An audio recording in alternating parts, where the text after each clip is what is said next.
For most gardeners who plant pears in the backyard, they'll find after a year or two that they tend to grow straight up, just like a skyrocket, and get out of control very, very quickly. Well, after a few years of having the pear in the backyard, you might rush off to a book on gardening and look up how to prune them. And most instructions on pruning pears refer you to the apple chapter and say, well, prune it with a central leader, just like an apple tree. Well, recent pear growers have discovered that that's not the ideal method for growing pears. This is a young tree that I've just started training, and you'll notice that these main scaffolds down here have been pushed down using a limb spreader. You can make one very simply at home. And they're pushed down at approximately a 45-degree angle. Now, that's an angle you need to remember when training pear branches to be fruitful. Most fruit trees in general strike a balance between leaf growth and fruit growth when the branch is growing at a 45-degree angle.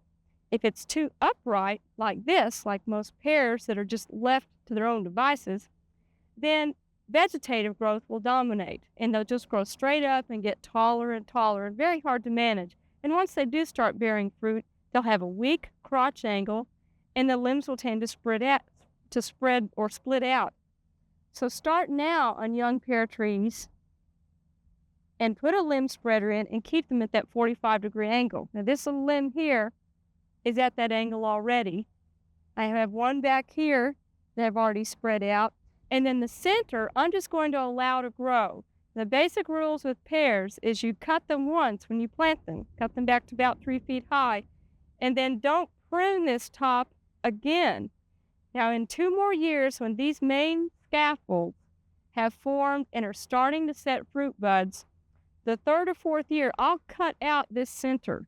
And what that will do is stop that skyrockety upright growth, keep these at a fruitful angle, and I should have a manageable pear tree. Now let's look one back here at one that's a little bit larger. I've already put one spreader in right here. And mind you, these only need to stay in usually for 1 season, and then the limb is set at that angle.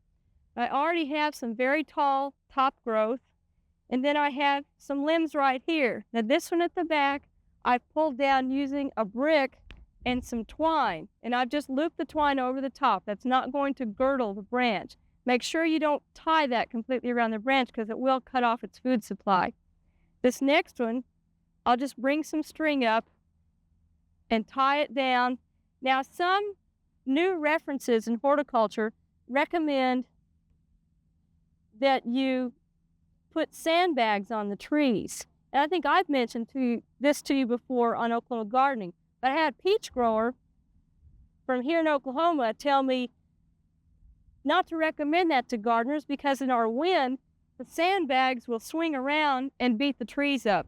So the brick method is really better. A lot of us have just spare bricks or rock laying around our property, and that's a good way to shorten these limbs. Remember, the 3rd year, you can cut out that central leader and you have some good fruiting scaffolds remaining. Now the ends of these are getting long and rather leggy, but by having bent them down, that's going to slow that growth down.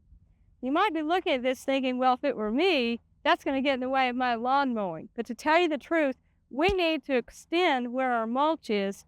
Now if these trees have grown a bit, we need to move it out to the drip line because that pear tree's roots are under this grass and beyond, and this fescue is competing with them.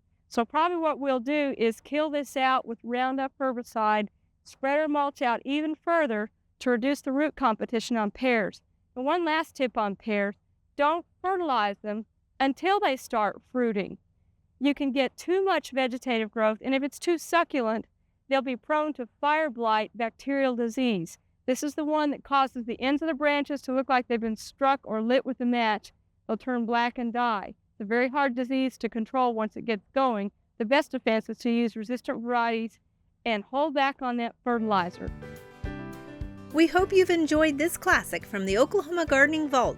Remember, even though these tips and techniques are timeless, there's always something new to learn in the world of gardening.